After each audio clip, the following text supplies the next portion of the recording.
हुकूमत ने पेट्रोलियम मसनूआत की कीमतों में रद्द-बदल किया है। हाई स्पीड डीजल के नर्ख में 14 पैसे फी लीटर कमी की गई। हम बात करते हैं डॉन न्यूज़ के रिपोर्टर ताहिर चरानी से। ताहिर, बताइएगा इस बारे में। डिवीजन ने पेट्रोलियम मसनूआत की नई कीमतों का एलामिया जारी कर दिया है, जिसके मुताबिक पेट्रोल की कीमत बरकरार रखने का फैसला किया गया है।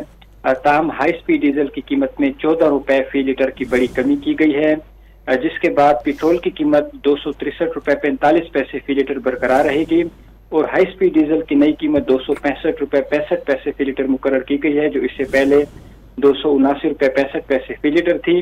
पेट्रोलियम मसनूआत की नई कीमतों का इतलाक आज रात 12 बजे से होगा और 31 दिसंबर तक जो नई कीमतें हैं वो नाफिज अमल रहेंगी। एलामिया के मुताबिक हुकूमत की जानिब से जो ओगरा की सिफारिशात है उसके मुताबिक पेट्रोलियम मसनूआत की नई कीमतों का तयन किया गया है। ओगरा आलमी मंडी में खाम तेल की कीमतों और जो डॉलर की एडजस्टमेंट है उस हिसाब से अपनी जो वर्किंग है हुकूमत को भिजवाती है और हुकूमत उसकी रोशनी में फैसला करती है और आइंदा 15 रोज के लिए हुकूमत की जानिब से पेट्रोलियम मसनूआत की नई कीमतों का ऐलान किया गया है। बहुत शुक्रिया ताहिर, आपने अपडेट किया।